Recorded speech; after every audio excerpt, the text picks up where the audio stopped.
दोस्तों, mobile phones और computers तो आप सभी यूज़ करते होंगे और ये भी जानते होंगे कि मोबाइल फ़ोन्स और कंप्यूटर्स में प्रोसेसर लगा हुआ रहता है जिससे कि वो वर्क करता है।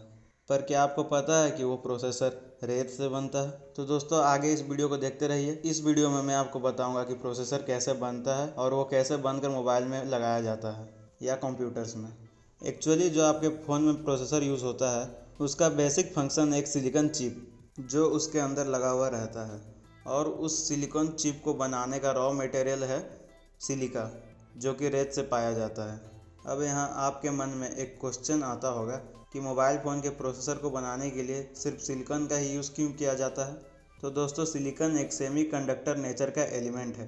कंडक्टर्स हम ऐसे चीज़ों को बोलते हैं जिसके अंदर से इलेक्ट्रिसिटी ईजिली पास हो जाए। सिलिकॉन के अंदर से इलेक्ट्रिसिटी तो ईजिली पास हो जाएगा, पर उसके अंदर कितने इलेक्ट्रिसिटी और कब पास करानी, ये सब हम कंट्रोल कर सकते हैं। इसीलिए हम सिलिकॉन को सेमी कंडक्टर नेचर का एलिमेंट कहते हैं। सिलिकॉन का इसी नेचर का यूज़ मोबाइल फ़ोन प्रोसेसर के चिप बनाने में काम आता है और इसे इस्तेमाल किया जाता है।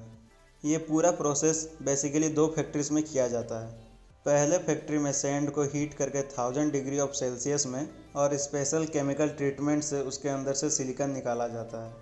सैंड के अंदर से जो सिलिकॉन निकलता है वो छोटे छोटे क्रिस्टल के रूप में बाहर आता है, जिसके बाद उन सिलिकॉन को हीट करके और फिर एक स्पेशल केमिकल ट्रीटमेंट के जरिए एक सॉलिड सिलिकॉन का सिलेंडर बनाया जाता है जिसका वजन अप्रोक्स 100 to 200 kg होता है। इस प्रोसेस से जो सिलिकॉन का सॉलिड सिलेंडर बाहर आता है उसे इनगर कहा जाता है और ये तैयार सिलिकॉन का सिलेंडर 99.999% प्योर होता है। जिसके बाद इस सिलेंडर का एक्सरे और भी बहुत सारे केमिकल टेस्ट करके देखा जाता है कि क्या ये प्योर है या नहीं। अगर ये सिलेंडर उन सारे टेस्ट में पास हो जाता है तो फिर इस सिलेंडर के पतले पतले स्लाइस काटे जाते हैं जिसे वेपर्स कहा जाता है।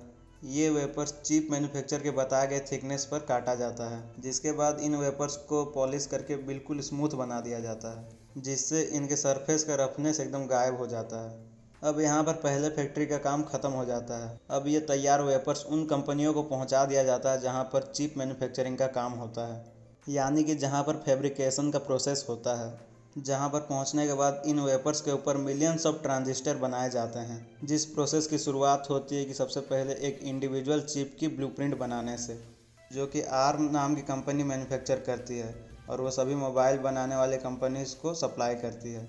जिस जगह पे इन चिप्स को बनाया जाता है वो दुनिया की सबसे क्लीनेस्ट जगहों में से एक है।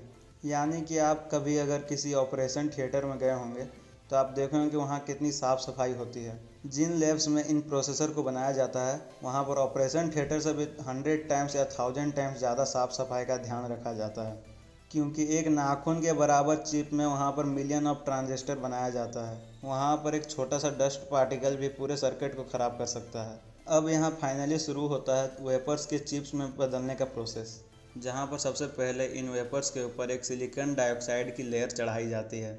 उसके बाद एक फ़ोटो सेंसिटिव केमिकल की लेयर चढ़ाई जाती है। इस फ़ोटो सेंसिटिव लेयर को चढ़ाने के प्रोसेस को फोटोलिथोग्राफी कहा जाता है। अब जो डिज़ाइन क्रिएट हुआ था चिप्स का, अब इन वेपर्स पर चढ़ाया जाता है। इस प्रोसेस को अल्ट्रा वायलेट रे के थ्रू किया जाता है, यानी कि उस डिज़ाइन के टेम्पलेट के ऊपर से अल्ट्रा वायलेट लाइट पास कराया जाता है और उसके नीचे एक लेंस लगाया जाता है जो कि पूरे लाइट बीम को एकदम छोटा कर देता है और एक पॉइंट पे फोकस कर देता है। अब जहाँ जहाँ पे अल्ट्रा वायलेट रे गिरता है वहाँ का फोटो रेसिस्ट मटेरियल सॉल्यूबल हो जाता है और जो सरफेस पे यूवी रे नहीं गिरा हुआ रहता है वो हार्ड रह जाता है।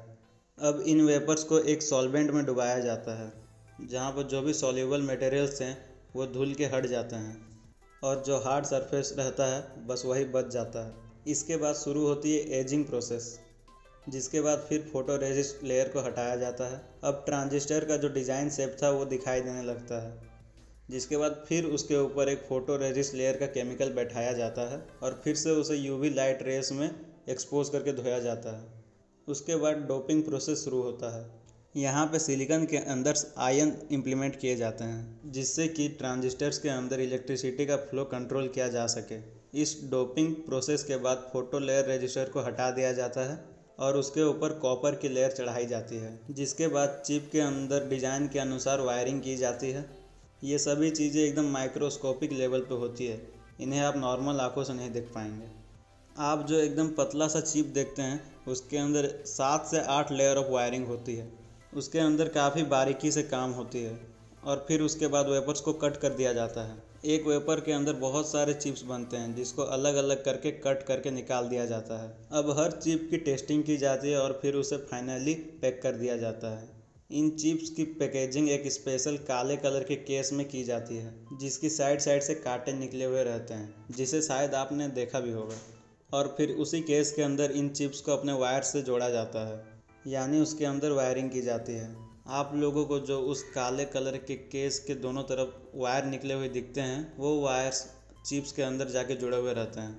और जब ये सब कंप्लीट हो जाता है तब इन चिप्स को मोबाइल मैन्युफैक्चरर को दे दिया जाता है ताकि वो इन चिप्स को अपने मोबाइल्स में लगा सकें। इस पूरे प्रोसेस में करीब करीब 3 से 4 महीने का टाइम लगता है और सैकड़ों छोटे छोटे स्टेप्स होते हैं जिससे कि चिप्स बनता है। बहुत सारे प्रोसेस को तो बार बार रिपीट भी किया जाता है। इस वीडियो में मैंने तो सिर्फ आपको ओवरव्यू दिया है कि प्रोसेसर कैसे बनता है। रियली में तो ये एक बहुत ही हार्ड और कॉम्प्लेक्स प्रोसेस है। इन सेम स्टेप से मोबाइल और कंप्यूटर्स दोनों के प्रोसेसर बनते हैं।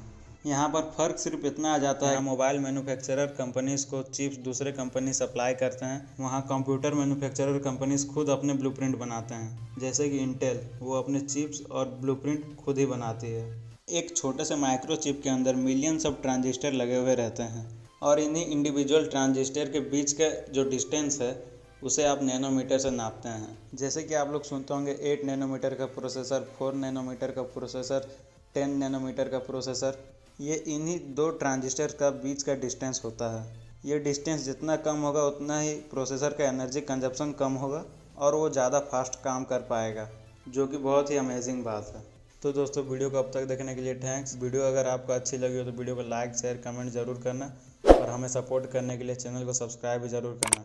फिर मिलते हैं किसी नए वीडियो में।